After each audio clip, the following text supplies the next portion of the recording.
วันนี้วันที่8 เมษายน 2569วันนี้เราจะมาเรียนระดับ6ระดับ6ที่ท่านอาจารย์ใหญ่ได้ทำการสอนครั้งแรกนั้นก็คือในช่วงปี2539เดือนธันวาคมท่านสอนทั้งหมด15วัน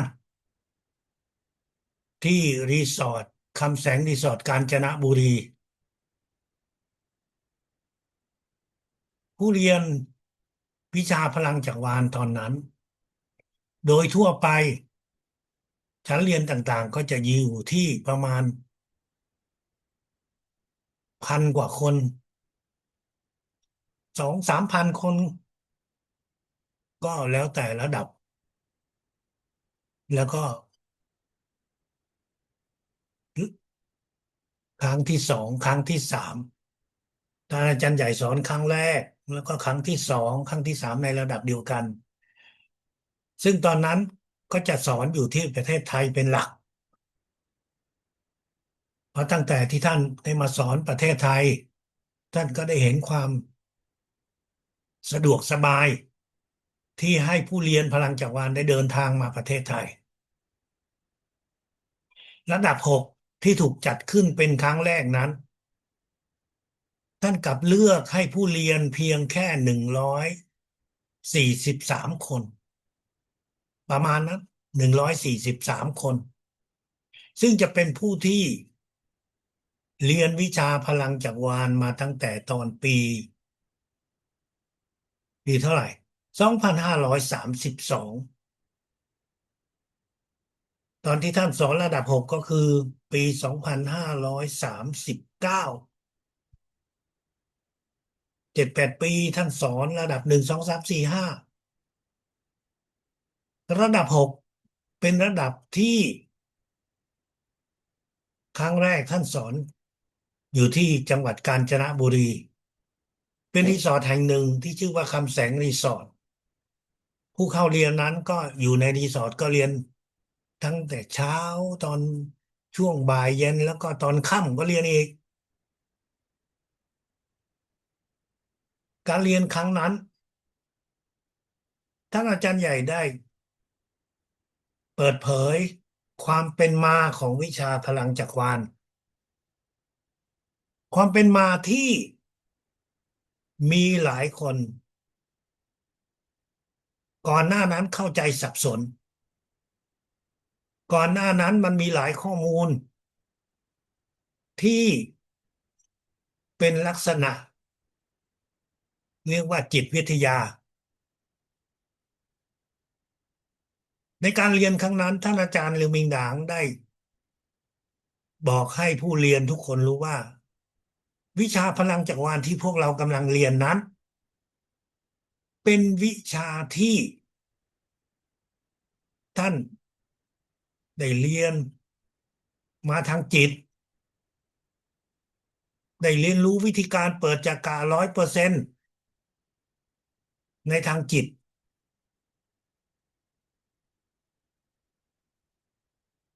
ซึ่งเป็นวิชาที่ในช่วงแรกนั้นไม่ได้เรียกว่าวิชาพลังจักรวาลคำว่าวิชาพลังจักรวาลนั้นมันเป็นคำที่ท่านได้ให้ตั้งขึ้นเมื่อในช่วงแรกในภาษาเวียดนามนั้นในช่วงแรกก็ไม่ได้มีคำว่าเยันเดียนเยันเดียนคืออะไรเยันเดียนเป็นภาษาเวียดนามที่บอกว่าเป็นพลังจิตของมนุษย์นั่นคือคำแปลตรงตัวของคำว่าเยันเดียนที่มีภาษาเวียดนามที่ท่านอาจารย์ใหญ่ได้ใช้ตั้งแต่ตอนแรกมาจนถึงปัจจุบันที่ผู้ที่เรียนภาษาเวียดนามก็จะใช้คำว่าเงินเดียดแต่ในช่วงแรกนั้น ผู้แปลภาษาเวียดนามของท่านซึ่งเป็นพี่น้องคนไทยนี่แหละเป็นชาวเวียดนามแต่เนื่องจากว่าไม่ได้รู้ภาษาเวียดนามถ่องแท้จึงแปลเป็นพลังไฟฟ้าแม่เหล็กมนุษย์นะฮะเป็นคำแปลที่ต่างกับเนื้อหาที่แท้จริงของวิชาพลังจักรวาลและในเอกสารของภาษาไทยในช่วงนั้นก็มักจะเขียนว่าพลังไฟฟ้าแม่เหล็กมนุษย์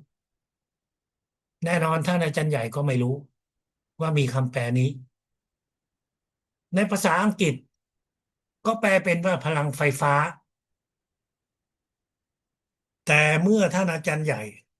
ได้รับทราบว่ามีการแปลเป็นภาษาต่างประเทศจากคำว่าเยินเดียแปลผิดพลาดไปและเพื่อให้ความเหมาะสมกับภาษาสากลท่านก็เลยเปลี่ยนเป็นคำว่านังเหลืองวุจุซึ่งถูกแปลเป็นภาษาอังกฤษและภาษาไทยว่า Universal Energy หรือว่าภาษาไทยเราเรียกว่าพลังจักรวาลก็มีคนเคยถามท่านอาจารย์ใหญ่ว่าทำไมในช่วงแรกท่านเขียนในเอกสารหรือท่านเผยแพร่มีรูปภาพของพระองค์หนึ่งที่ถือไม้เท้าแล้วบอกว่านั่นคือพระ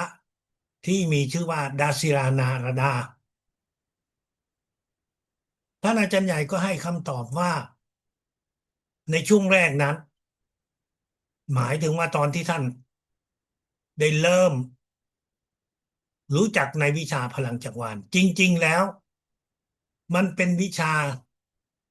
ทำสมาธิเพื่อดูแลสุขภาพที่ท่านอาจารย์ใหญ่ได้เรียนรู้จากพระก็เป็นชาวศรีลังกาในช่วงปี2515ก็คือ1972ในช่วงปีนั้นพระมหาเถระนารดาเป็นพระที่ได้เดินทางไปสอนศาสนาที่เวียดนามได้ไปมอบอัฐิให้กับวัดแห่งหนึ่งที่ไซงอนท่านก็ใช้เวลาว่าง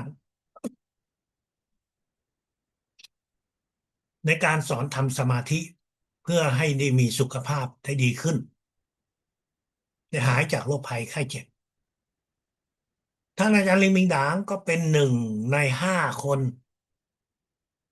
ในช่วงนั้นการสอนนี้เป็นการสอน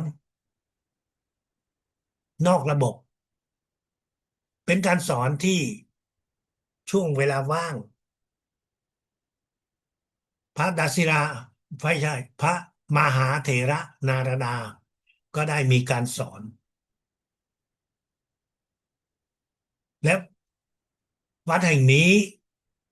ก็ได้มีการเปลี่ยนชื่อเป็นคำว่าวัดอัฐิในชื่อเป็นภาษาเวียดนามเรียกว่าสาเหลอท่านได้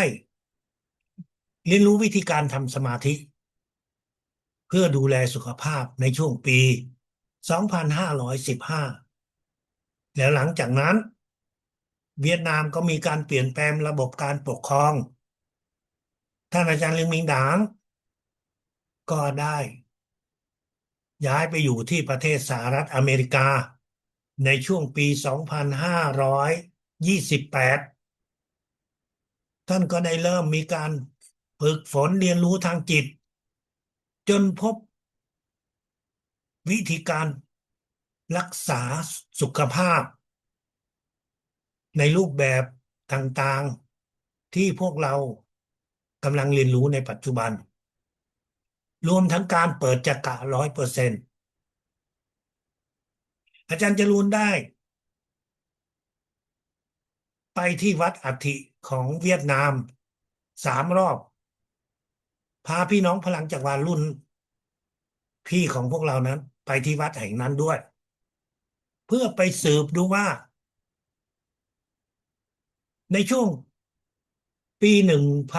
1972หรือ2515ก็คือเมื่อเกือบ60 ปีที่แล้ว50 ปีที่แล้วมีการสอนอะไรเกี่ยวกับพลังจักรวาลหรือไม่ก็ไปที่ห้องสมุดค้นหาในห้องสมุดดูว่ามีเอกสารอะไรหรือเปล่าไปถามพระผู้ใหญ่เจ้าอาวาสไม่มีใครรู้จัก ไม่มีข้อมูลไม่มีเอกสารไม่ว่าจะเป็นภาษาอังกฤษภาษาฝรั่งเศสภาษาเวียดนามภาษาบาลีภาษาฮั่นไม่มีข้อมูลเกี่ยวกับวิชาพลังจักรวาลไม่มีบันทึกอะไรอยู่ในวัดนั้นแต่พระมหาเถระนารดาก็เป็นองค์ที่ได้มีการ สอนในวิธีการทำสมาธิเพื่อดูแลสุขภาพมันก็เป็นจุดเริ่มต้นของวิชานี้โดยที่ท่านอาจารย์ใหญ่ได้เรียนรู้ในช่วงนั้นก็ได้มีการกล่าวถึงพระองค์ก่อนหน้านั้นที่ชื่อว่าดาสิดานารดาและก็ได้ให้นักวาดชาวเวียดนามวาดเป็นรูปขาวดำในช่วงนั้นรูปนี้อาจารย์จรูนก็มีอยู่ และหลังจากนั้นจากภาพรุ่นแรกนั้นก็ถูกใช้ Photoshop เปลี่ยนแปลงทาสีเพิ่มสีเข้าไปจนเป็นรูปที่พวกเราได้เห็นในปัจจุบันโดยที่พระมหาเถระนารดาก็ได้บอกว่าได้เรียนรู้วิธีการทำสมาธิเพื่อดูแลสุขภาพนั่นคือในจุดเริ่มแรกของวิชาพลังจักรวาลที่ท่านอาจารย์ใหญ่เรืองมิงดางได้เปิดเผยให้พวกเราได้รู้ว่าวิชานี้มันเป็นวิชาทางจิตมันเป็นวิชาที่ท่านได้เรียนรู้มาจากทางจิตและเอกสารต่างๆคำสอนต่างๆวิธีการต่างๆก็ได้เกิดขึ้นในช่วงที่ท่านอาจารย์เรืองมิงดางได้ทำการสอนไปทั่วโลกและได้มีการบันทึกในแต่ละชั้นเรียนและจนถึงปัจจุบันที่พวกเราก็ยังใช้กันอยู่อาจารย์จรูนเคยไปประเทศที่ศรีลังกาเมื่อปีที่แล้วและโดยบังเอิญก็ไปที่วัดที่พระมหาเถระนารดาได้เคยปฏิบัติธรรมที่นั่นหลายสิบปีก็ได้ไปที่วัดและก็ได้มีการค้นหาเอกสารในห้องสมุดที่วัดที่ประเทศศรีลังกานั้นก็ไม่ได้มีข้อมูลอะไรเกี่ยวกับวิชาพลังจักรวาลนั่นคือสิ่งที่ท่านอาจารย์ใหญ่ได้กล่าวไว้ในช่วงท่านสอนระดับ6เป็นครั้งแรกการที่ท่านเปิดเผยข้อมูลนี้ทำให้ผู้เรียนพลังจักรวาลในช่วงนั้นจำนวนหนึ่งไม่เชื่อและก็ไม่ติดตามวิชาพลังจักรวาลอีกแต่ผู้เรียนส่วนใหญ่ก็ได้เห็นคุณประโยชน์ของวิชานี้แม้ว่าวิชาจะมาในรูปแบบไหนแต่มันเป็นวิชาทางจิตอย่างแน่นอนเพราะว่าพวกเราทุกคนก็สามารถที่จะเรียนรู้สามารถที่จะปฏิบัติสามารถที่จะยกระดับความรู้ความสามารถของตัวเองด้วยการเรียนรู้ทางจิตท่านอาจารย์สอนในระดับ6ครั้งนั้นท่านก็ ได้ให้ทำพีระมิดขึ้นมาที่ในช่วงแรกเป็นการทำพีระมิดด้วยพลาสติกและสั่งทำที่ประเทศอิตาลี100 กว่า 50 ชิ้นหัวหน้าศูนย์อิตาลีทำแล้วก็นำเข้ามาประเทศไทยในช่วงนั้นแต่ท่านไม่รู้ว่าการนำคนเดียวเป็นจำนวนมากเลยถูกเก็บภาษีทำให้พีระมิดนั้นท่านอาจารย์ใหญ่เลยคิดว่าถ้าสั่งทำที่อิตาลีตลอดก็จะทำให้มูลค่าของอิตาลีมันเพิ่มขึ้นก็เลยได้ให้ประเทศไทยจัดทำพีระมิดพลาสติกขึ้นมาเพื่อที่จะให้ผู้เรียนพลังจักรวาลในรุ่นถัดไปได้ใช้กันก็มีหลายคนก็พยายามที่จะขออนุญาตเพื่อทำด้วยในช่วงที่ท่านมีชีวิตอยู่แต่ท่านอาจารย์ใหญ่ไม่อนุญาตให้ที่ประเทศไทยศูนย์ที่ประเทศไทยที่เดียวเท่านั้นที่ทำพีระมิดเมื่อ10 ปีที่แล้วก็คือ10 ปีที่แล้วก็คือ2000เท่าไหร่ปีนี้69ประมาณ59 59 60ไม่ใช่เออตอนนี้6959ใช่แล้วอาจารย์จรุนได้ไปสอนอยู่ในเรือนจำในเรือนจำที่ประเทศไทยนี่แหละในวิชาพลังจักรวาลผู้เรียนในเรือนจำก็คือพวกนักโทษเขาเรียนวิชาพลังจักรวาลและเรียนถึงระดับ 6ก็มาติดขัดเรื่องว่าพีระมิดถ้าทำด้วยพลาสติกไม่สามารถที่จะเอาเข้าในเรือนจำได้เพราะมันเป็นของแข็งของแหลมคมซึ่งจะกลายเป็นอาวุธทำร้ายคนได้ดังนั้นในเรือนจำจึงไม่มีสิทธิ์ที่จะมีของแบบนี้และเหตุผลนี้จึงทำให้เกิดพีระมิดที่ทำด้วยกระดาษขึ้นมาอาจารย์จรูนกับเพื่อนที่เข้าไปสอนในเรือนจำตอนนั้น ก็ได้ทำพีระมิดกระดาษขึ้นมาในช่วงแรกก็เข้าไปในเรือนจำแล้วเอากระดาษ A4 พับเป็นรูปแบบของพีระมิดปรากฏว่าพีระมิดที่ผู้เรียนในเรือนจำนั้น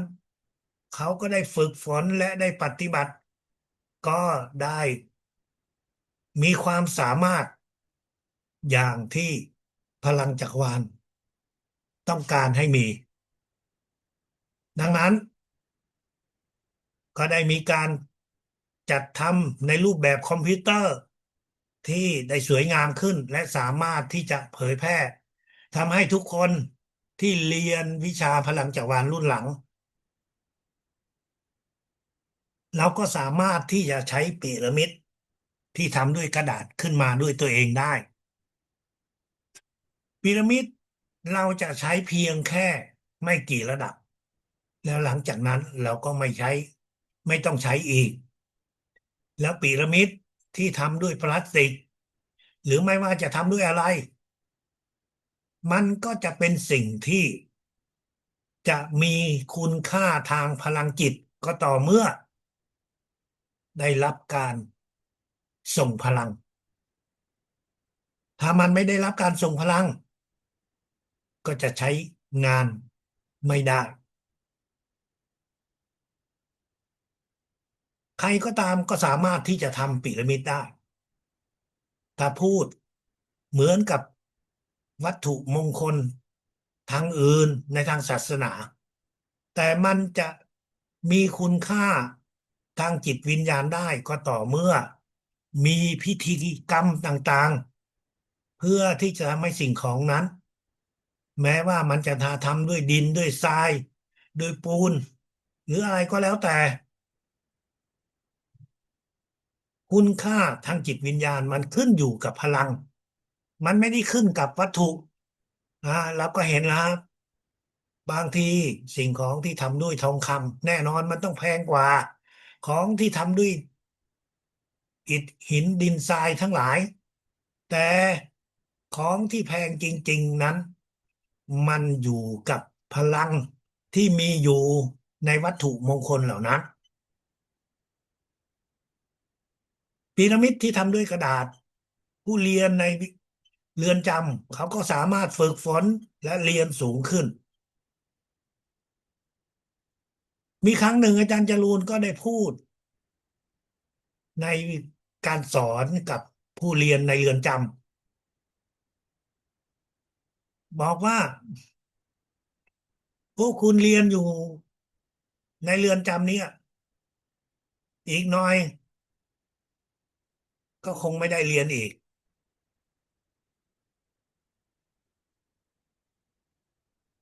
ตอนนั้นพูดไปอย่างนั้นแต่ผู้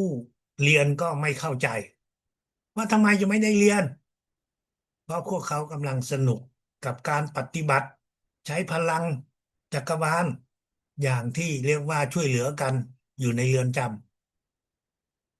ำ พวกเขาสามารถที่จะรักษาให้กันได้ไอ้โรคภัยไข้เจ็บที่มีอยู่ในเรือนจำเพราะเราก็รู้แล้วว่าในเรือนจำนั้นมีสถานพยาบาลจริงแต่ว่ามันก็ไม่ได้มีครบถ้วนและในบางครั้งมีหลายคนที่เขาอยู่ในเรือนจำเขาเป็นโรคต่างๆพวกเขาก็ช่วยเหลือกันพวกเราอาจจะไม่เชื่อแต่มันเป็นสิ่งที่เกิดขึ้นแล้วมีผู้เรียนหลายคน อาจารย์จรูนได้พูดบอกว่าคงไม่ได้เรียนด้วยกันอีกสักหน่อยไม่ได้เรียนด้วยกันและเมื่อวันหนึ่งอาจารย์จรูนเข้าไปผู้คุมก็บอกว่านักเรียนของอาจารย์น่ะหายหมดแล้วมาทำไมนักเรียนไปไหนเขาบอกว่าหลังจากที่ได้มีการมอบประกาศนียบัตรตอนนั้นก็คือระดับ7ก็มีการเรียกว่าตรวจสอบความประพฤติของผู้เรียน ผู้ที่เรียนพลังจักรวาลหลายคนที่ได้เรียนถึงระดับ7ก็ได้รับการให้พ้นโทษได้เร็วขึ้นอันเนื่องมาจากได้เรียนรู้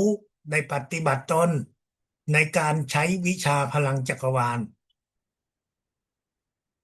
ช่วยเหลือคนอื่นๆดังนั้นพวกเขาจึงได้พ้นโทษได้เร็วขึ้น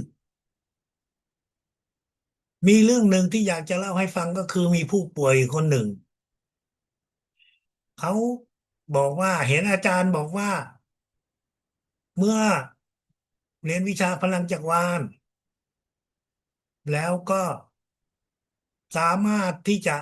มองเห็นตัวเลขมองเห็นตัวเลขก็คือเลขของลอตเตอรี่นั่นแหละเลขหวยนั่นแหละเขาเลยถามว่าทำยังไงอาจารย์จรูนก็เล่าให้ฟังว่าวิธีการทำยังไงเสร็จแล้วพอช่วงระยะเวลาหนึ่งเขาก็เล่าให้ฟังว่าเขามีความสุขมากเพราะลูกสาวอายุประมาณสัก14 15กับคุณยายหมายถึงแม่ของผู้ต้องขังนั่นแหละพากันมาเยี่ยมเขาลูกสาวบอกว่าในช่วงเวลาที่ผ่านมาลูกสาวถูกหวยหลายครั้งมากเพราะซื้อหวยมันก็ซื้อไม่กี่บาทใช่ไหมฮะแต่มันก็ได้2-3 พันแล้วก็ถูกหลายครั้งได้เงินหลายหมื่น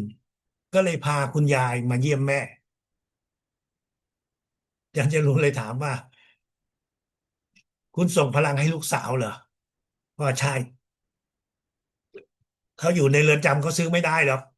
แต่เขาส่งพลังอธิษฐานให้ลูกสาวได้ถูกหวยแล้วมันก็ได้จริงแต่ก็ต้องบอกว่า จริงๆแล้วผู้หญิงคนนั้นเป็นคนที่ใช้พลังจักรวาลช่วยเหลือคนอื่นๆเยอะมากอาจารย์จรูนได้บอกให้เขาเขียนเป็นบันทึกว่ารักษาให้ใครชื่ออะไรเพราะอยู่ในเรือนจำพวกเขาก็มีสิทธิ์ที่จะเขียนบันทึกหลายอย่างในห้องสมุดมีห้องสมุดให้เขาก็บันทึกแต่ละคนที่เขาส่งพลังรักษาเยอะมากเป็นปึกเลย8070-80 คนถ้าจำไม่ผิดเขารักษาแต่ละคนก็ไม่ได้มีโรคอะไรหนักหรอกแต่ว่ามันเป็นสิ่งที่เขาได้ใช้พลังในการช่วยเหลือพี่น้องที่อยู่ในเรือนจำด้วยกันสิ่งศักดิ์สิทธิ์ก็เลยให้รางวัลเขาให้ค่าตอบแทนเขานั่นคือสิ่งที่เกี่ยวข้องกับพลังจักรวาลที่เป็นปิรามิดที่อยู่ในเรือนจำเพื่อให้เราทุกคนได้เห็นว่าวิชาพลังจักรวาลนั้นพีระมิดนั้นไม่ใช่เรื่องของวัตถุแต่มันเป็นเรื่องของความเชื่อและของการปฏิบัติในระดับ6ท่านอาจารย์ใหญ่เริ่มให้กับพวกเราได้ใช้พีระมิดเพื่อทำสมาธิการทำสมาธิกับพีระมิดนี้ก็จะเป็นพีระมิด13 เซนติเมตรพวกเราเห็นอยู่ในรูปด้านหลังเนี่ยพีระมิดมี2 ชิ้นใช่ไหมครับเป็นพีระมิด13 เซนติเมตรและพีระมิดเล็กในระดับ6ผู้เรียนนั้นจะได้รับแค่พีระมิด13 เซนติเมตรเท่านั้นส่วนพีระมิดเล็กมันมาตอนที่เรียนระดับ7แต่ในช่วงหลังในครั้งเรียนถัดๆไปนั้นท่านอาจารย์ใหญ่จะสอนควบคือสอน 6เสร็จแล้วก็เรียน7ก็เลยทำให้หลายคนก็จะรับพีระมิดไปเป็นคู่เลยทำให้หลายคนคิดว่านั่นคือพีระมิดคู่จริงๆแล้วพีระมิดนี้ไม่ได้คู่กันไม่ได้เกี่ยวข้องกันในแต่ละชั้นเรียนในระดับ6เราไม่มีพีระมิดเล็กเราไม่รู้จักพีระมิดเล็กเราจะรู้ว่าพีระมิด13 เซนติเมตรให้เราทำสมาธิมองพีระมิดจากยอดลงฐานล่างทีละเส้นทีละเส้นเราจะทำตอนไหนก็ได้ตอนเช้ากลางวันตอนค่ำมองทีละเส้นทีละเส้นและเมื่อเรามองลงมาจัดกะหกของเราอาจจะร้อนถ้าร้อนแล้วก็มองให้ถึงสุดท้ายแล้วเราก็หยุดมันมีทั้งหมด13 เส้น1 เส้นแล้วก็มองประมาณ2 วิถึง 3 วิมองลงมามันก็ประมาณครึ่งนาทีก็จะได้1 ครั้งแล้วก็ย้อนขึ้นไปข้างบนมองซ้ำไปซ้ำมาแบบนี้อย่างน้อยก็5 นาทีแต่ไม่เกิน30 นาทีการฝึกทำสมาธินี้ท่านอาจารย์ใหญ่ขอให้พวกเรานั้นฝึกอย่างน้อยให้ได้1 ครั้งถ้าทำได้ดีก็ควรจะทำ3 ครั้งและเมื่อท่านไปไหนมาไหนท่านก็ต้องเอาพีระมิดตามไปด้วยมีครั้งหนึ่งผู้เรียนระดับ6เป็นคนที่ทำงานอยู่ต่างประเทศเขาได้เดินทางไปต่างประเทศแล้วเขาเอาพีระมิดตามไปด้วยพอผ่านเครื่องตรวจเอ็กซเรย์ปรากฏว่าพีระมิดของเขามันสว่างขึ้นตรงมุมนั้นเจ้าหน้าที่เลยขอร้องให้เปิดออกมาดูว่าอะไรทำไมมุมนี้มันสว่างขึ้นเปิดออกมาก็เห็นพีระมิดพลาสติกเขาก็เลยย้ายที่แล้วก็เปลี่ยนไปเอ็กซเรย์ใหม่ มันก็สว่างขึ้นถามว่านั่นคืออะไรทำไมมันมีแสงสว่างขึ้นก็บอกว่าเป็นของเล่นไม่ได้บอกว่าเป็นอะไรดูแล้วมันก็เป็นพลาสติกมันก็เป็นช่วงนั้นความเข้มงวดมันก็ไม่ถึงขนาดเหมือนปัจจุบันอะไรที่เป็นของแหลมของเข้มงวดของที่เป็นอาวุธเนี่ยเขาก็จะไม่ให้เอาขึ้นเครื่องบินแต่พีระมิดที่มันสว่างขึ้นนั้นมันเป็นสิ่งที่บ่งบอกว่ามันเป็นพลังที่เครื่องเอ็กซเรย์เขาได้มองเห็นถ้าอาจารย์ต้องการให้เราฝึกมองจากบนลงล่างมองจากบนลงล่างนั่นคือสิ่งที่เราจะฝึกเพื่อทำให้เรามีความสามารถในการรับพลังของพีระมิดพลังพีระมิดที่เราจะรับนั้นไม่ใช่รับมาจากตัวพีระมิด13 เซนติเมตรการฝึกทำสมาธินั้นเพื่อทำจิตให้เราได้นิ่งเราใช้สายตาของเรามองทีละเส้นทีละเส้นทีละเส้นท่านอาจจะสับสนไม่รู้ว่าตัวเองกำลังมองอยู่ที่เส้นเท่าไหร่ได้ก็ได้เช่นเดียวกันเพราะว่าบางทีท่านมาถึงเส้นที่6เส้นที่7พอท่านเผลอปุ๊บท่านไม่รู้ว่ากำลังอยู่เส้นที่เท่าไหร่แต่เมื่อเราฝึกซ้ำไปฝึกซ้ำมาจิตของท่านก็จะฝังพอท่านมองเข้าเส้นนั้นภายในจิตมันจะบอกเลยว่านั่นคือเส้นที่6หรือเส้นที่7เมื่อเราฝึกครบแล้วเราก็สามารถที่จะรับพลังของพีระมิดการรับพลังของพีระมิดนี้เราจะปฏิบัติในรูปแบบดังนี้ให้ท่านจินตนาการว่าในศีรษะของเรามีพีระมิด1 ชิ้นพีระมิดนี้ก็คือการเชื่อมต่อจัดกะ7ก็คือยอดของพีระมิดจัดกะ6ก็คือฐานอยู่ด้านหน้าและจุดเหนือหู2 ข้าง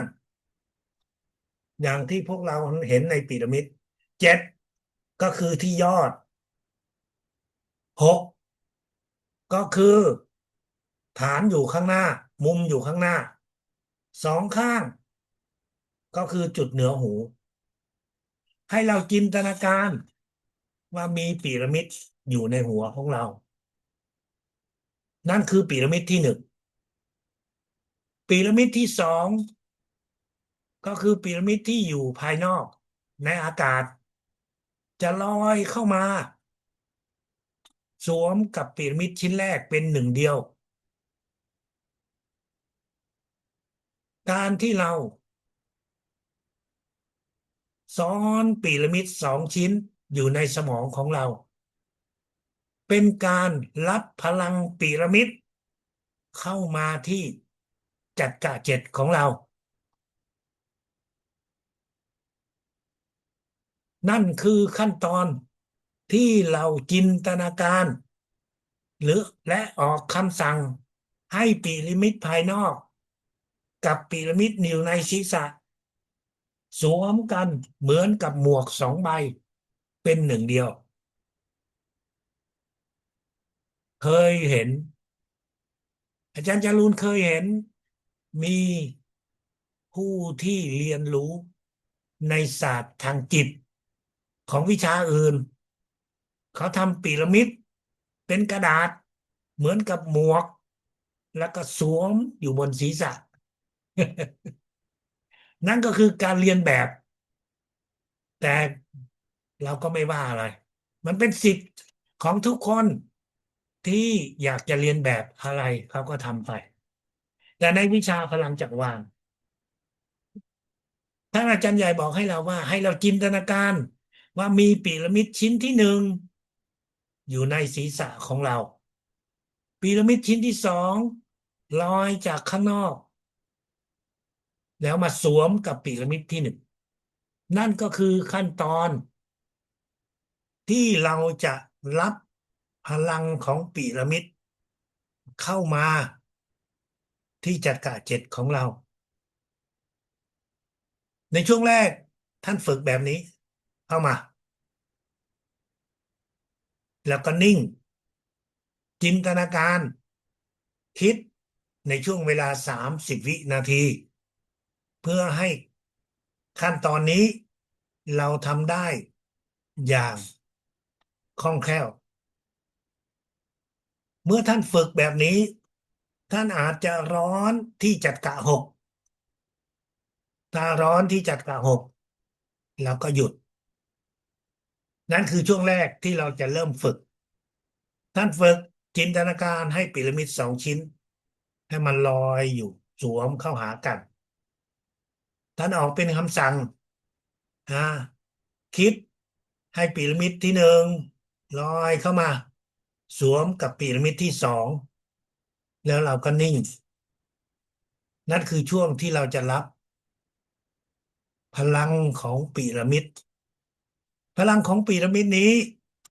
เมื่อเรารับเสร็จแล้วเราก็จะส่งพลังของพีระมิดไปในจุดที่ร่างกายของเรามีปัญหาเราจะมีปัญหาแบบไหน1เราอาจจะมีบาดแผลเนื่องจากการผ่าตัดเราอาจจะมี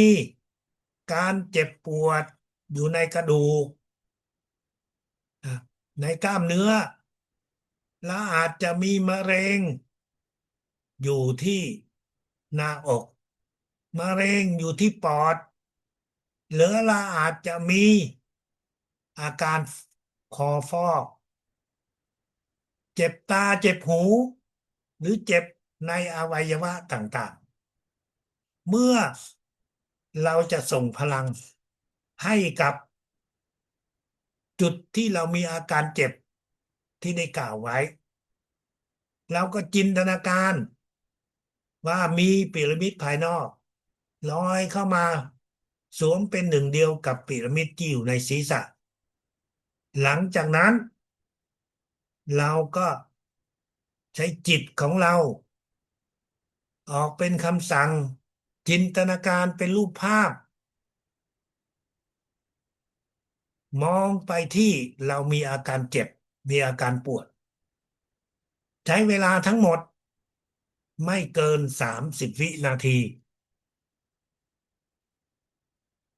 เริ่มจากการที่จินตนาการ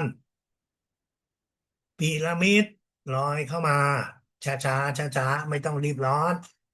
สวมเป็นหนึ่งเดียว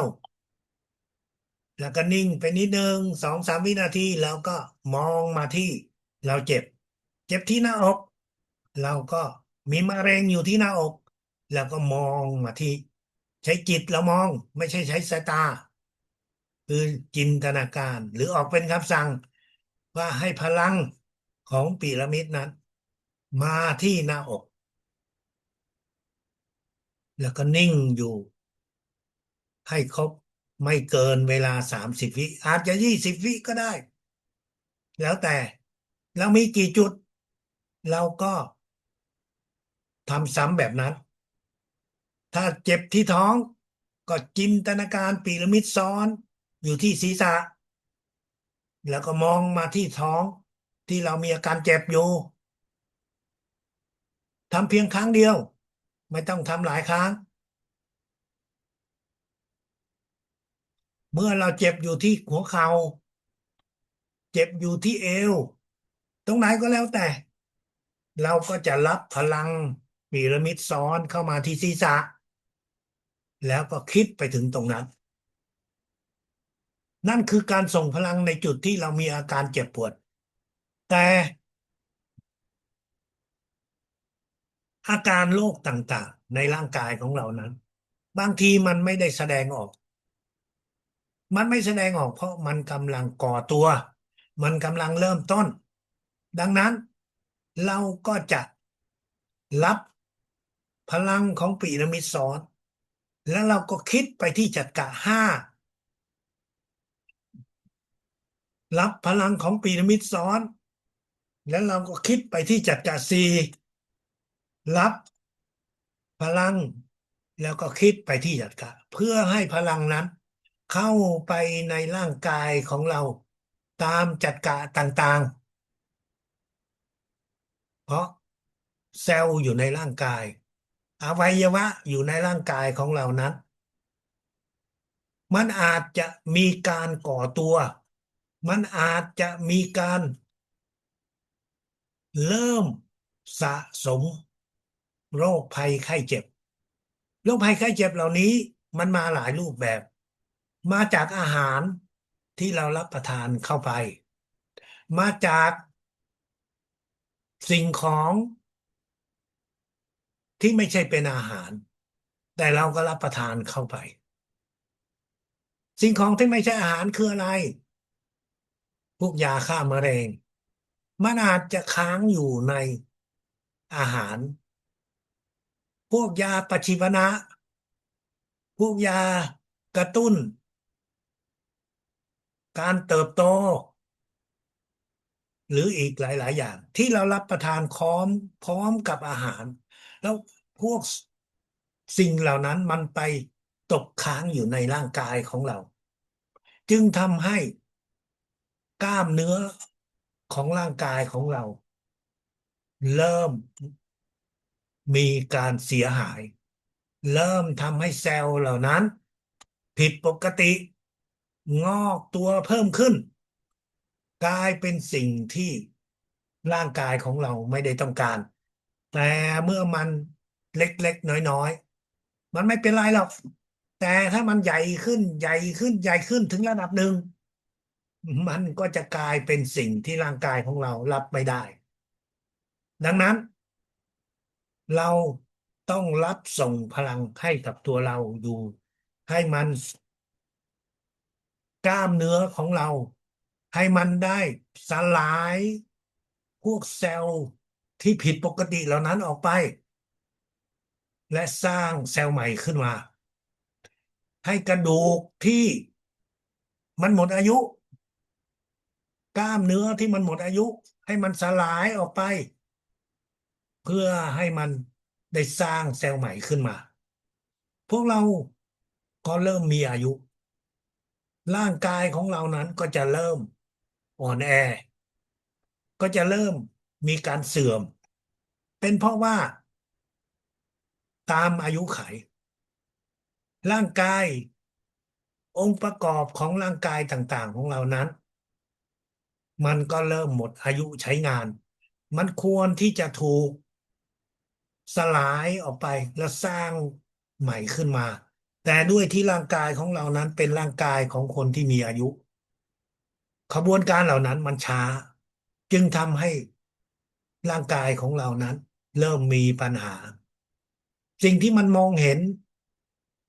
เพราะเราไม่ใช่แพทย์ที่เราจะตรวจข้างในได้แต่เรามองเห็นข้างนอกได้ท่านจะมองเห็นผิวพรรณของเราเริ่มเหี่ยวย่น ท่านจะมองเห็นผิวพรรณเริ่มมีริ้วรอยท่านจะมองเห็นว่าผิวของเรามันเริ่มคล้ำขึ้นสีมันเริ่มคล้ำขึ้นมันไม่ใช่เป็นสีขาวนวลเหมือนกับตอนที่เรามีอายุน้อยมันไม่ใช่เป็นผิวหนังที่เต่งตึงนะมันเริ่มมีอาการที่เหี่ยวแล้ว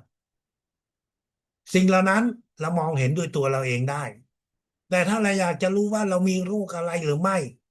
แล้วก็ต้องไปตรวจสุขภาพ ถ้าท่านตรวจสุขภาพประจำปีท่านก็จะรู้ แต่ถ้าท่านตรวจสุขภาพตอนที่ท่านมีอาการเจ็บแน่นอนหมอจะบอกให้เราได้อย่างชัดเจนว่าเราเป็นอะไร ดังนั้นการที่เราส่งพลังให้กับตัวเราเองตั้งแต่ตอนที่เราป้องกันเพื่อให้ร่างกายของเรานั้นมันได้มีความสามารถที่ดีขึ้น นั่นคือสิ่งที่พวกเราควรที่จะปฏิบัติควรที่จะดูแลสุขภาพด้วยพลังของพีระมิดพลังนี้มันเป็นคลื่นความถี่ที่เราใช้คำว่าพีระมิดมันมาในรูปแบบของพีระมิดแต่เรา ไม่สามารถมองเห็นได้ดังนั้นถึงแม้ว่าเราจะมองไม่เห็นถึงแม้เราจะถ่ายภาพไม่ได้ถึงแม้เราจะวัดมันไม่ได้แต่เราทำตามขั้นตอนเพื่อให้พลังเหล่านี้พลังของสิ่งศักดิ์สิทธิ์เข้ามาในร่างกายของเราทำให้ร่างกายของเรานั้นได้มีสุขภาพดีแน่นอน ท่านได้เรียนรู้วิชาพลังจักรวาลมาระยะหนึ่งเวลาหนึ่งหลายท่านก็ได้เห็นตัวเองแล้วก็เป็นตัวอย่างแต่ยังท่านสำหรับท่านใหม่ๆท่านอาจจะยังไม่ได้เห็นแต่ท่านถ่ายรูปตัวเองเอาไว้3 เดือน5 เดือนถัดไปเดี๋ยวท่านกลับไปดูท่านจะเห็นว่ามันแตกต่างกันยังไงดังนั้นการส่งพลังเป็นสิ่งที่เรามองไม่เห็นแต่นั่นหมายถึงว่าเราจะต้องปฏิบัติ ให้ถูกต้องและทำครั้งเดียวเท่านั้นท่านอย่าส่งพลังให้กับตัวเองหลายครั้งถ้าท่านส่งหลายครั้งครั้งถัดไปมันจะเป็นการดูดพลังมันไม่ใช่เป็นการเสริมพลังนะถ้าเราพูดเกี่ยวในรูปแบบของทางทำก็เรียกว่าอ่าทางโลกท่านกินยาเม็ดเดียว2 เม็ดไม่มีปัญหาหมอบอกให้กินแค่นั้นแต่ถ้าท่านกินมากเกินไปปัญหามันจะตามมาท่านอาจจะอาเจียนยาออกมาท่านอาจจะเหมือนกับว่ารับยาเกินขนาดร่างกายมันก็จะทำร้ายแทนที่จะช่วยเหลือร่างกายมันกลับทำร้ายร่างกายของเราดังนั้นพลังที่เรามองไม่เห็นมันเป็นสิ่งที่ช่วยเราถ้าเรารับมันถูกต้องตามขั้นตอนตามเวลาที่เราได้กำหนดไว้แต่ถ้าท่านรับมากเกินไปมันเป็นสิ่งที่เรามองไม่เห็นดังนั้นเรามักจะคิดว่าไม่เป็นไรนั่นแหละคือความผิดพลาดตั้งใจความทำความผิดในวิชาพลังจิตในวิชาพลังจักรวาลนั้นมีแต่ตัวเราที่รู้และสิ่งศักดิ์สิทธิ์รู้และนั่นคือสิ่งที่จะทำให้เราแทนที่จะได้ผลดีเรากลับได้ผลที่ไม่คาดหมายเมื่อเราส่งพลังให้กับเราแล้วท่านอาจจะมีคำถามว่าเราจำเป็นไหมที่เราจะวางมือเราสามารถที่จะวางมือได้ไหมสิ่งเหล่านี้คำถามนี้ตอบว่าได้ท่านจะวางมือก็ได้ไม่วางมือก็ยิ่งดีเพราะอะไร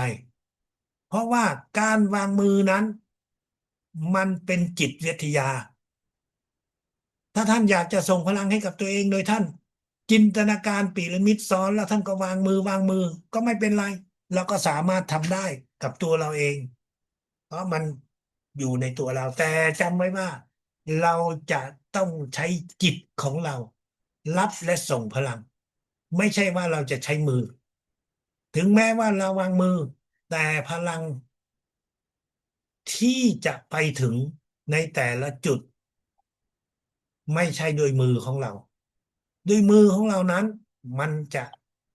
ได้ได้ไม่เท่ากับทางจิตที่เราส่งไปนั่นคือการที่เราจะส่งพลังให้กับตัวเราเอง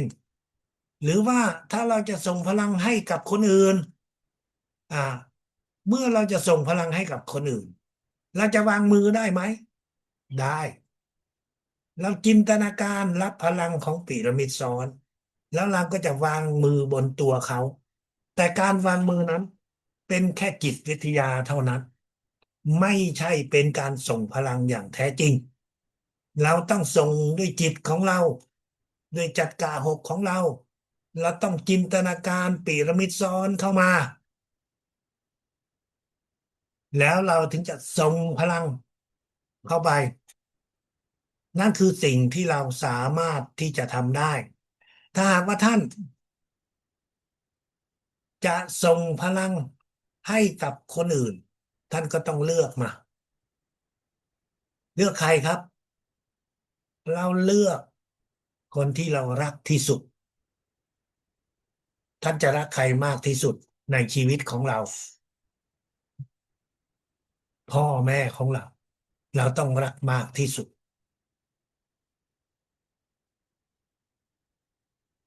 คู่ชีวิตของเราสามีภรรยาลูกหลานของเรานั่นคือคนที่ท่านจะต้องส่งพลังเป็นคนแรกจะมีกี่คนเราก็ค่อยๆส่งทีละคนทีละคนเข้าไปท่านส่งพลังให้กับใครท่านก็ต้องอธิษฐานอธิษฐานถึงสิ่งศักดิ์สิทธิ์จิตวิญญาณท่านอาจารย์ใหญ่ว่าเราจะส่งพลังให้กับคุณพ่อให้กับคุณแม่จินตนาการพีระมิดซ้อนอยู่ที่จัดการอยู่ที่สมองของเราส่งพลังเข้าไปที่จัดการเจ็ดของคนที่เราต้องการส่งพลังเข้าไปที่จัดการต่างๆของเขาส่งพลังเข้าไปที่เขามีอาการเจ็บอาการปวดใช้เวลาทั้งหมดก็ไม่เกิน30 วินาทีแต่ละจุดท่านก็ต้องคำนวณออกมาว่ามีทั้งหมดกี่จุดเราเขียนลงบนแผ่นกระดาษแล้วเราจะรู้ว่าเราต้องส่งพลังทั้งหมดกี่จุดแต่ละจุดแต่ละจุดใช้เวลาไม่เกิน30 วินาทีเมื่อท่านบวกทั้งหมดแล้วถ้ามันเกิน5 นาทีเราก็ต้องลดเวลาลงให้จำนวนจุดนั้นเมื่อบวกเวลาทั้งหมดไม่เกิน5 นาที7 5 4 3 2ฟอกเลือดก็หกคูณกับ30 วิก็คือ3 นาทีละจุดนอกจัดกะมีกี่จุดบวกใส่เข้าไปถ้ามันเกิน5 นาทีเราก็ลดเวลาน้อยลงแน่นอนเวลามันไม่ใช่เป็นตัวเลขที่วัดตัวเลขที่ตายตัวท่านสามารถที่จะเพิ่มขึ้นนิดนึงลดลงนิดนึงแต่รวมแล้วอย่าตั้งใจส่งพลังให้มากเกินกว่า5 นาทีแล้วท่านก็ค่อยส่งทีละจุดทีละจุดจบคนที่1ก็ไปคนที่2คนที่3ส่งพลังให้คนที่เรารักมากที่สุดแล้วหลังจากนั้นก็จะส่งให้กับญาติพี่น้องญาติพี่น้องที่ใกล้ชิดส่งให้กับเพื่อนสนิทให้กับเพื่อนที่ทำงานให้กับเพื่อนที่รู้จักกันมาหลาย10 ปีเขาจะอยู่ต่อหน้าเราหรือเขาจะอยู่ทางไกลเราก็ใช้จิตของเราส่งทั้งนั้นถ้าท่านอยากจะวางมือก็สามารถวางได้เพื่อเป็นจิตวิทยาเท่านั้นแต่ถ้าหากเราอยู่คนละบ้านอยู่คนละพื้นที่แล้วก็วางมือไม่ได้อยู่ดีถ้าเราอยู่กับพ่อกับแม่หรือกับลูกหลานเรายังสามารถที่จะวางได้แต่ถ้าอยู่คนละพื้นที่แล้วเราก็ไม่สามารถที่จะวางมือได้เราก็จะส่งด้วยจิตของเราการส่งพลังด้วยจิตนั้นมันมีข้อดีคือเราสามารถที่จะส่งให้เขาไม่ว่าจะช่วงไหนเวลาไหนไม่ว่าเขาจะอยู่ที่ไหนเราก็ส่งได้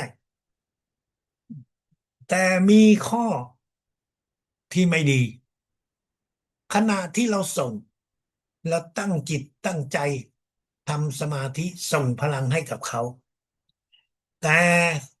พวกเขากำลัง รับประทานอาหาร พวกเขากำลังเดินตลาด พวกเขากำลังขับรถ พวกเขากำลังทำอะไรก็ไม่รู้ นั่นหมายถึงว่าพลังที่เราส่งไปนะจิตของเขาไม่ได้เชื่อมต่อกับจิตของเราเพื่อที่จะรับได้เต็มที่ ถ้าหากว่าเราต้องการให้มันได้เต็มที่เราก็จะต้องใช้วิธีการที่ในยุคนี้เราสามารถทำได้สมัยก่อนถ้าอาจารย์ใหญ่เคยบอกว่าถ้าจะส่งพลังให้ใครถ้าบ้านเขามีโทรศัพท์ก็ให้ยกโทรศัพท์ขึ้นโทรหากันแล้วก็ส่งพลังสมัยนั้นเรายังไม่มีมือถือเรามีโทรศัพท์บ้านบางบ้านมีบางบ้านไม่มียกโทรศัพท์ขึ้นถ้าต่างประเทศทำไม่ได้เพราะแพงมากแต่ถ้าในประเทศก็ยังพอไหว แต่ถ้าคนเดียวสองคนไม่เป็นไรแต่ถ้า10-20 คนมันก็เปลืองค่าโทรศัพท์มากขึ้นเช่นเดียวกันแต่ในสมัยนี้เรามีเครื่องไม้เครื่องมือในสมัยนี้เราเขียนข้อความส่งไปในทางไลน์ลูกขอสิ่งศักดิ์สิทธิ์จิตวิญญาณท่านอาจารย์ใหญ่ลูกขอส่งพลังให้กับคุณแม่ได้มีสุขภาพแข็งแรงหายจากโรคภัยไข้เจ็บแล้วส่งข้อความเท่านั้นขั้นตอนเราไม่ต้องส่งขั้นตอนส่งพลังมันเป็นสิ่งที่เราปฏิบัติเราไม่ต้องส่ง ถ้าส่งไปข้อความให้กับคนต่างๆที่เราส่งพลังนั้นจะทำให้จิตใจของเขานั้นเชื่อมต่อกับจิตใจของเราจะทำให้พลังทางจิตวิญญาณที่เราส่งไปถึงเขานั้นมันก็จะได้ไปถึงจิตวิญญาณของเขาอย่างสมบูรณ์และนั่นคือการที่เราเชื่อมต่อทางจิตทางใจกับพ่อแม่ของเราลูกหลานของเรากับเพื่อนๆของเราให้เขารู้ว่าเรามีความรักเรามีความคิดถึงให้เขารู้ว่าเรามีจิตใจที่เมตตาและนั่นคือในทางใจเขาจะมีความสุขในทางจิตวิญญาณเขาก็จะได้รับพลังยกระดับสุขภาพของเขาจิตวิญญาณของเขาสูงขึ้น สมัยก่อนวิธีการนี้ทำไม่ได้ เพราะว่าสมัยนั้นท่านอาจารย์ใหญ่ได้แต่บอกว่าให้เขียนลงบนแผ่นกระดาษใส่เข้าไปในกล่องแล้วก็ส่งพลังเท่านั้นแต่เราไม่สามารถที่จะทำในรูปแบบการส่งข้อความเพื่อที่จะเชื่อมต่อทางจิตกับคนเหล่านั้นได้นั่นคือการส่งพลังให้ทีละคนทีละคนถ้าท่านส่งพลังในหน้าที่ท่านเป็นพยาบาล ท่านเป็นคนที่ดูแลสุขภาพของผู้ป่วยท่านทำหน้าที่ดูแลสุขภาพของผู้สูงอายุนั่นคือโอกาสที่ท่านจะได้ส่งพลังวางมือบนร่างกายของเขาเป็นจิตวิทยาเพื่อให้เขานั้นได้มีความสุขจิตของเราส่งพลังแต่มือของเรานั้นเป็นจิตวิทยาเพื่อให้เขาได้รู้สึกถึงจิตใจของเราหน้าที่ที่ของเรากำลังทำอยู่ไม่มีใครบังคับเราทำได้แต่ถ้าเราอยากทำท่านก็วางมือแล้วก็ส่งพลังไปเรามีเวลาเยอะที่จะช่วยเหลือคนเหล่านี้แต่จำไว้ส่งครั้งเดียวเท่านั้นอย่าส่งหลายครั้งท่านวางมือกี่ที่ก็ได้ตรงไหนที่เขาเจ็บตรงไหนที่เขาปวดแล้วก็วางมือวางตามจัดกะแต่ วันหนึ่งทำครั้งเดียวเท่านั้นอย่าทำหลายครั้งเพราะในบางครั้งถ้าเราทำหลายครั้งเราจะเผลอตัวส่งพลังและจะทำให้ผิดพลาดจะทำให้การดูดพลังดังนั้นจึงไม่ควรทำหลายครั้งการส่งพลังด้วยปีระมิดนั้นเราทำทีละคนทีละคนนั่นก็คือเป็นรายบุคคลแต่ถ้าเราจะส่งพลังให้กับคนจำนวนมากแน่นอนเราทำด้วยมือไม่ได้อยู่แล้วเราเอาชื่อของคนเหล่านั้นเขียนเป็นกลุ่มเป็นกลุ่มเป็นกลุ่มแล้วแบ่งเป็นกลุ่มแล้วเราก็จะส่งพลังอธิษฐานถึงสิ่งศักดิ์สิทธิ์จิตวิญญาณถ้าอาจารย์ใหญ่ว่าเราจะส่งพลังให้กลุ่มหนึ่งมีรายชื่อของคนเหล่านั้นแล้วเราก็จะเริ่มส่งพลังแล้วเอาตัวเราเป็นหุ่นเป็นตัวช่วยในการส่งพลังก็คือเราหลังจากที่เราอธิษฐานเรียบร้อยแล้วเราก็จะเริ่มออกเป็นคำสั่งว่าเรารับพลังของพีระมิดซ้อนเข้ามาที่จักระเจ็ดของเราแล้วเราก็จะส่งไปจักระต่างๆบนตัวเราแต่การส่งนั้นไม่ใช่ส่งให้กับตัวเราการส่งนั้นคือเราเอาตัวเราเป็นหุ่นเพื่อเราจะส่งพลังให้กับทุกคนที่มีอยู่ในรายชื่อ ท่านอย่าสับสนอย่าเข้าใจผิดคิดว่าเราส่งพลังให้ตัวเราเองเป็นครั้งที่สองครั้งที่สามเพราะเรามีคำอธิษฐานแล้วอธิษฐานว่าเราจะส่งพลังให้กับกลุ่มหนึ่งมีรายชื่อดังต่อไปนี้และเราตัวเราเป็นหุ่นรับพลังเข้ามาที่หกเจ็ดก็คือพลังเข้าหกที่จักระเจ็ดของเราแล้วก็ส่งไปที่จักระห้ารับเข้ามาแล้วก็ส่งไปที่จักระสี่รับเข้ามาแล้วก็ส่งไปที่จักระสามจักระสองให้ครบทุกจักระและฟอกเลือดการส่งพลังที่เอาตัวเราเป็นหุ่นนั้นเพื่อส่งให้กับคนเหล่านั้นไม่ได้ส่งให้กับตัวเราเราส่งกลุ่มที่สองเราก็ทำรูปแบบเดียวกันจำไว้ต้องมีคำอธิษฐานเพื่อยืนยันเป้าหมายของการส่งพลังเพื่อยืนยันวัตถุประสงค์ของการส่งพลังให้กับคนที่อยู่ในกลุ่มเหล่านั้นท่านอาจจะทำเป็นกลุ่มเดียวก็ได้แต่เราควรทำเป็นสองสามกลุ่มเพื่อเราจะได้ฝึกได้ปฏิบัติได้ถูกต้องจำไว้นะครับท่านฟังท่านอาจเข้าใจแต่ตอนที่ท่านทำท่านปฏิบัติท่านอาจจะสับสนดังนั้นเพื่อไม่ให้เกิดการสับสนโดยเฉพาะอย่างยิ่งท่านที่มีความจำไม่ดีท่านที่มีอายุ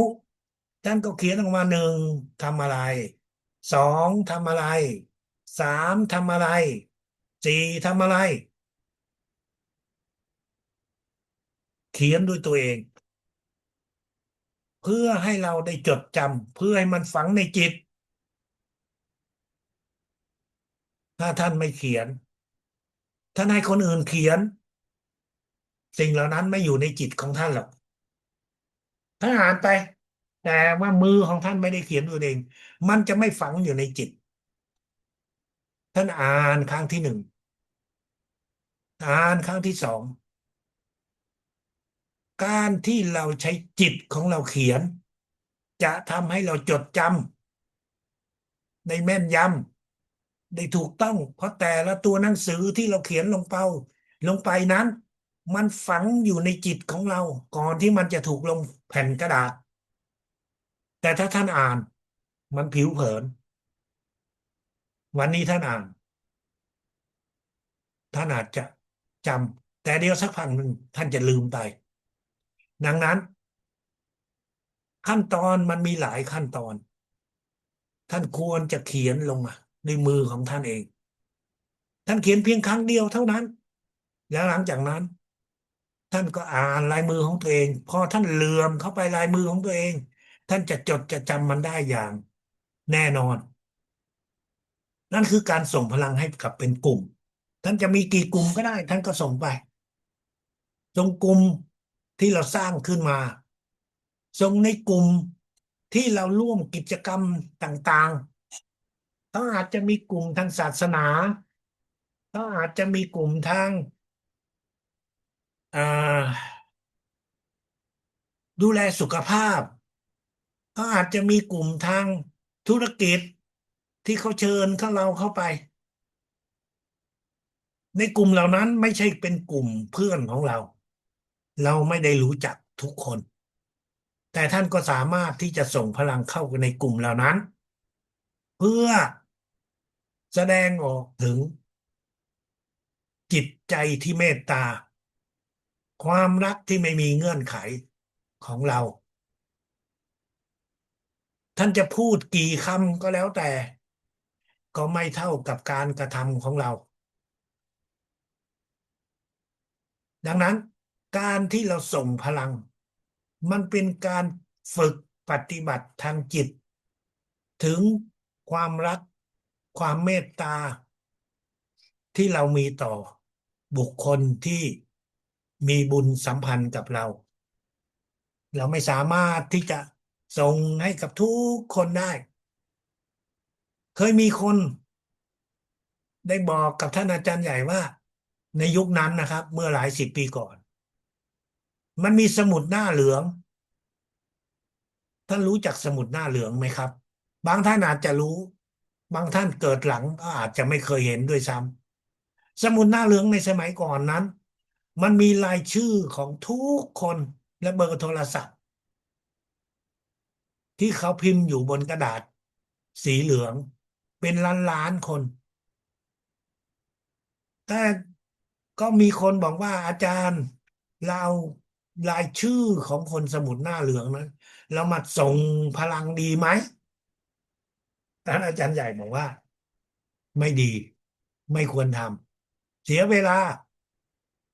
เอาชื่อที่เรารู้จักเอาเพื่อนที่เราร่วมกิจกรรมด้วยกันเท่านั้นพอท่านทำแค่นั้นอ่ะไม่ใช่ว่าเราเอารายชื่อที่มีอยู่ในสมุดเรามานั่งส่งพลังนั่นไม่ใช่รูปแบบที่เราจะต้องมาเสียเวลา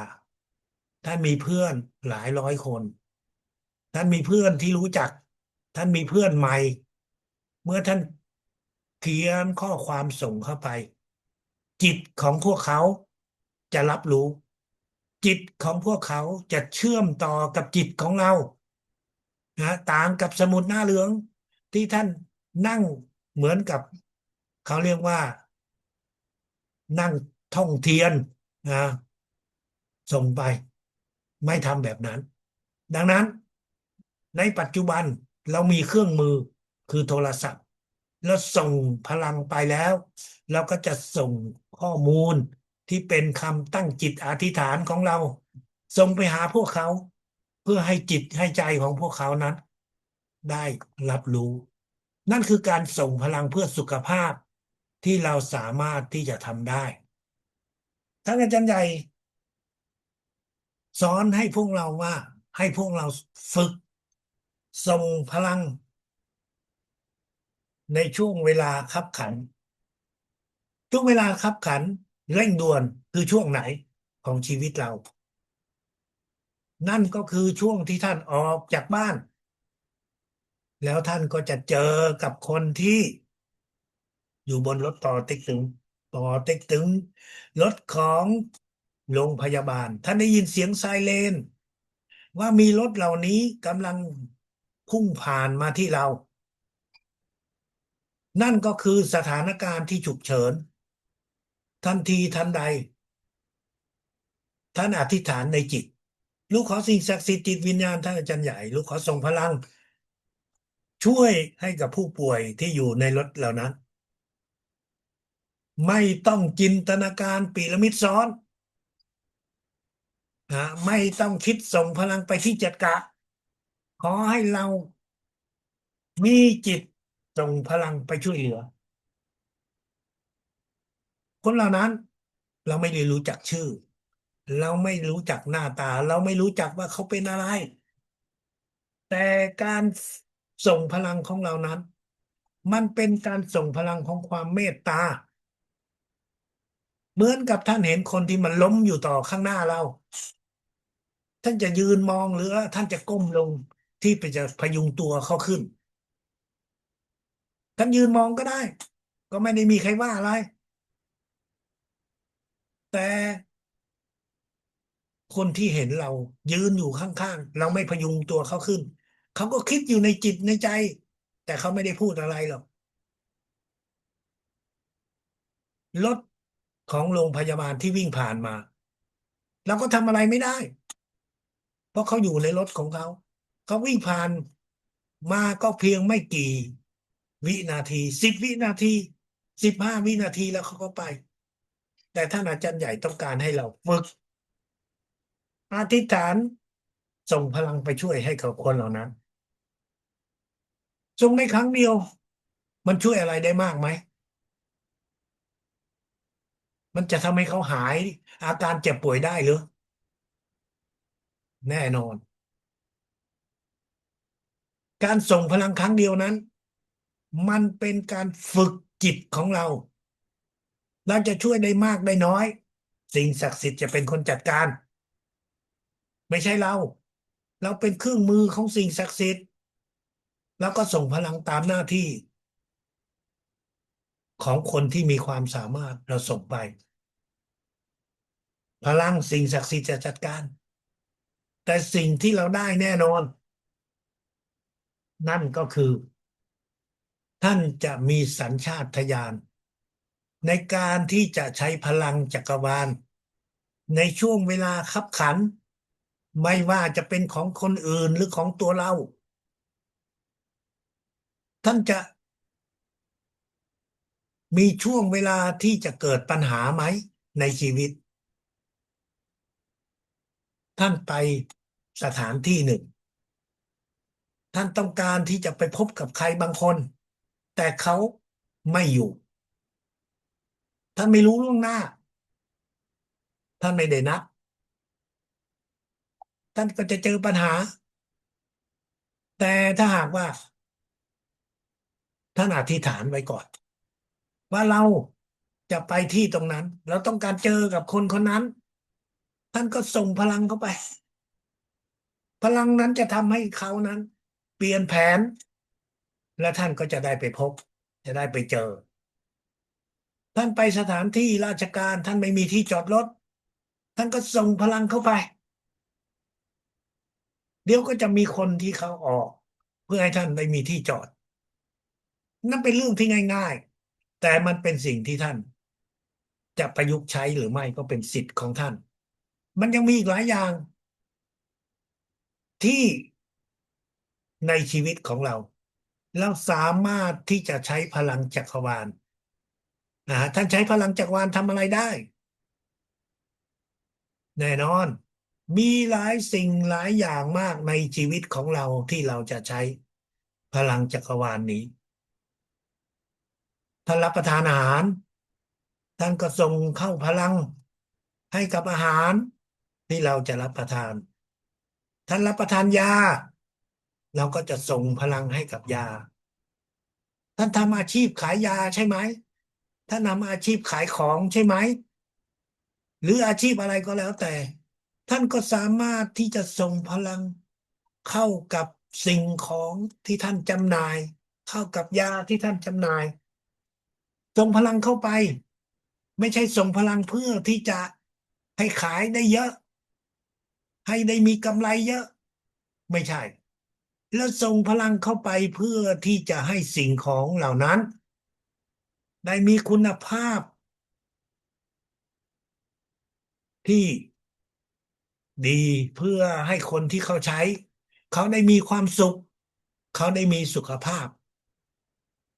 เขากินอาหารเขากินยา เพื่อได้มีสุขภาพดีแต่ละส่งพลังเสริมเข้าไปอีกเขาก็จะดีอีกตัวท่านเองอาจจะกินยาท่านก็ส่งพลังเข้าไปยานั้นจะทำให้มีประสิทธิภาพที่ดีขึ้นผลข้างเคียงก็จะน้อยลงนั่นคือสิ่งที่เราสามารถที่จะส่งได้ในชีวิตประจำวันของเราท่านมีพลังทางด้านพลังจิตทางด้านพลังที่เราเรียกว่าจิตวิญญาณอันดับแรกพวกเรามีบรรพบุรุษจากรุ่นสู่รุ่นหลากหลายชาติเกิดก่อนที่จะมีพวกเราต้องมีพ่อแม่ก่อนมีพ่อแม่ก็ต้องมีปู่ย่าตายายก่อนมีปู่ย่าตายายก็ต้องมีทวดก่อนมีทวดก็ต้องมีไปอีกหลายๆรุ่นในวิชาพลังจักรวาลนี้พลังที่พวกเรามีอยู่นั้นเราสามารถที่จะช่วยให้กับบรรพบุรุษของเรา3 ชาติเกิดที่ท่านได้จากไปแล้วแต่ท่านเหล่านั้นไม่ได้มีโอกาสเรียนรู้รับรู้ถึงวิชาพลังจักรวาลตอนนี้เราก็สามารถที่จะอธิษฐานให้กับรุ่นที่1คือรุ่นพ่อแม่ของเราถ้าท่านจากไปแล้วปู่ย่าตายายของเราก็เป็นอีกรุ่นหนึ่งทวดของเราก็เป็นอีกรุ่นหนึ่งก็คือ3 ชาติเกิดก่อนหน้าเราวิญญาณของท่านเหล่านั้นเราสามารถที่จะอธิษฐานส่งพลังส่งตอนไหนส่งตอนที่ท่านมีโอกาสอย่างเช่นอาจจะมีศาลเจ้าอยู่ในบ้านอาจจะมีสถานที่ฝังศพอาจจริงมีงานทำบุญของบรรพบุรุษในช่วงเวลาเหล่านั้นวิญญาณของบรรพบุรุษของเราก็จะมารวมมาในจุดที่มีพิธีกรรมเหล่านั้นเพื่อที่เราส่งพลังและส่งพลังให้3 ชาติเกิดของเราได้ไปสู่กับสิ่งศักดิ์สิทธิ์ได้ไปเกิดใหม่นั่นคือสิ่งที่เราสามารถที่จะทำได้สำหรับ3 ชาติเกิดของเราแน่นอนเราเรียกว่า3 ชาติเกิดในสายเลือดถ้าเป็นคนอื่นมันก็ต้องใช้วิธีอื่นถ้าไม่ใช่ในสายเลือดเราทำไม่ได้ฮะถ้าไม่ใช่ในสายเลือดเราก็จะทำส่งพลังในรูปแบบที่เราเรียกว่าวิญญาณพลังแฝงที่เราอาจจะเจอเราอาจจะพบในการที่เราไปในสถานที่ต่างๆเราอาจจะไปวัดหรือไปสถานที่ใดพวกวิญญาณเหล่านั้นเขาอาจจะ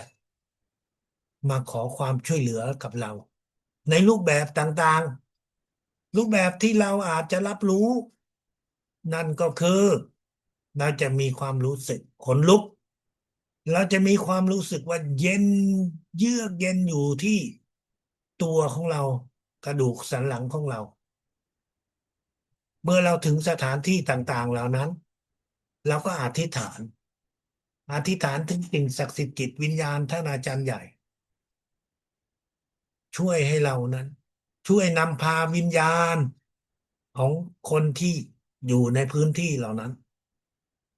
ได้ไปสู่แสงสว่างกับสิ่งศักดิ์สิทธิ์นั่นคือสิ่งที่เราสามารถที่จะทำได้แต่เราก็ต้องยอมรับว่ามันมีอย่างหนึ่งวิญญาณพลังแฝงมันมีหลายระดับนะครับระดับที่โดยทั่วไปเราทำได้ก็คือเราเรียกว่าวิญญาณตั้งแต่ระดับจักระ3ลงมาก็คือจากสะดือลงมาข้างล่างเราถือว่าเป็นวิญญาณปกติวิญญาณที่ไม่มีพลังวิญญาณนี้ท่านอธิษฐานส่งพลังถ้าเขาอยู่ใกล้ชิดกับเราก็ไปได้ เราไม่ได้อธิษฐานเพื่อให้วิญญาณที่อยู่ในจักรวาลนี้ทั้งหมดมีวิญญาณพลังที่จะส่งให้เราก็คือต้องอยู่ในบริเวณที่เราสามารถรับรู้เราถึงจะส่งพลังได้แต่ในบางครั้งท่านอาจจะเจอกับคนที่โดนวิญญาณที่เข้ามาในร่างซึ่งเป็นวิญญาณสูงหมายถึงว่าวิญญาณตั้งแต่ระดับ3จนถึงระดับ5วิญญาณเหล่านี้อาจจะเป็นวิญญาณของบรรพบุรุษเป็นวิญญาณที่เกี่ยวข้องกับคนเหล่านั้นในรูปแบบใดรูปแบบหนึ่งเราไม่สามารถที่จะส่งพลังให้กับวิญญาณเหล่านั้นไปสู่กับสิ่งศักดิ์สิทธิ์ได้ท่านไม่รับรู้ว่าวิญญาณเหล่านั้นเป็นใครหรอกแต่ถ้าหากวิญญาณสูงเหล่านั้นวิญญาณที่เขามีหน้าที่ถ้าเราส่งพลังเข้าไปเราจะปวดเมื่อยกระดูกของเรา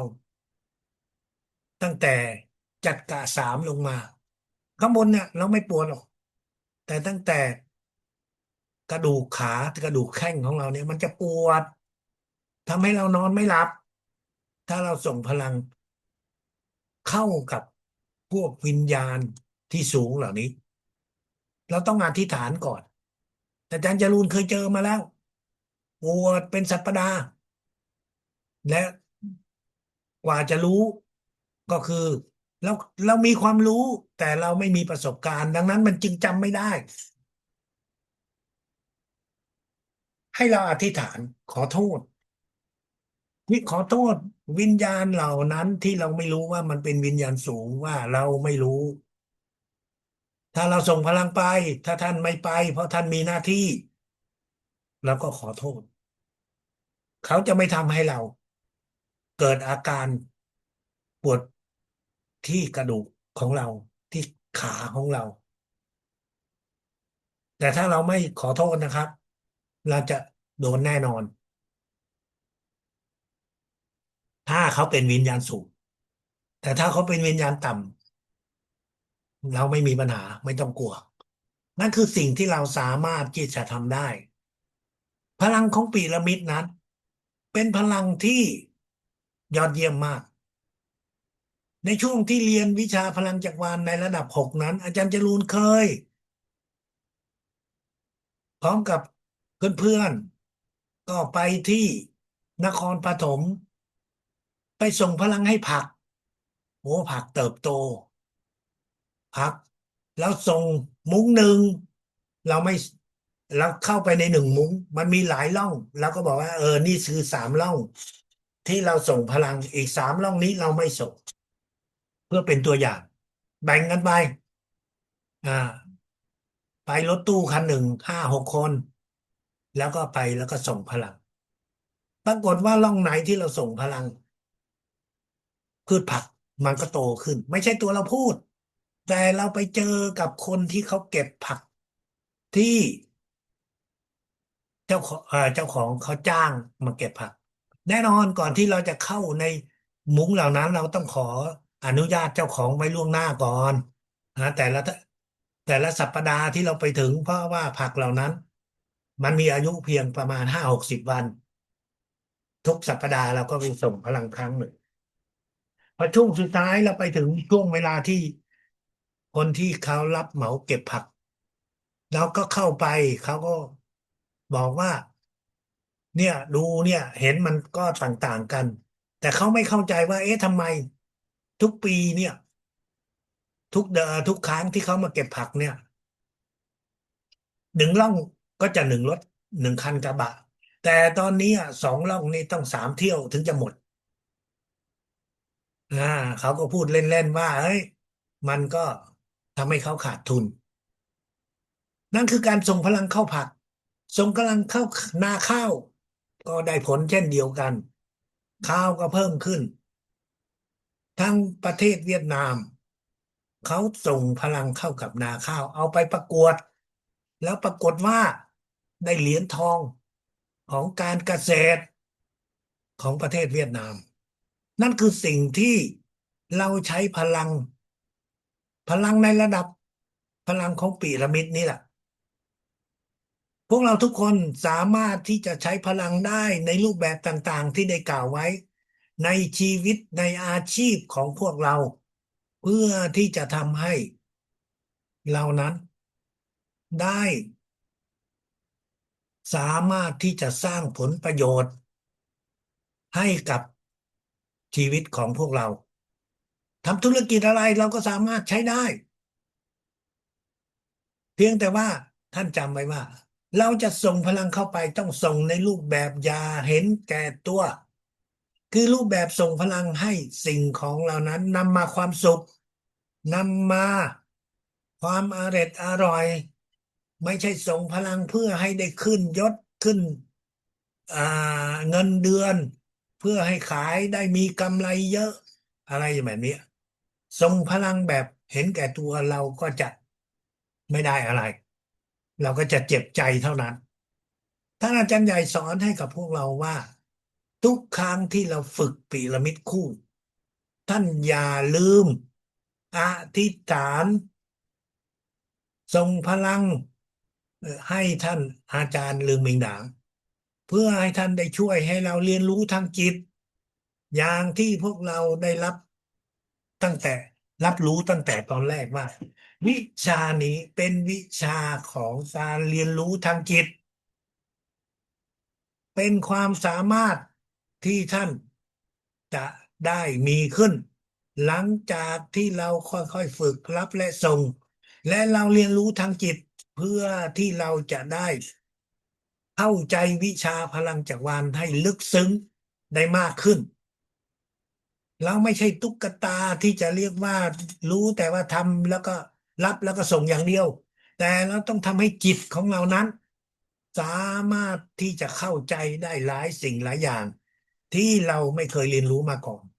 นั่นคือการฝึกเรียนรู้ทางจิต ที่ท่านจะต้องฝึกในช่วงเวลาที่ท่านฝึกสมาธิกับพีระมิดคู่หลังจากที่ท่านมองบนลงล่างมองบนลงล่างแล้ว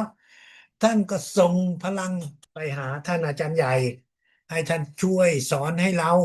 เรียนรู้ทางจิตจบระดับ6ท่านไหนมีคำถามอะไรท่านก็สามารถที่จะถามได้เชิญนะครับ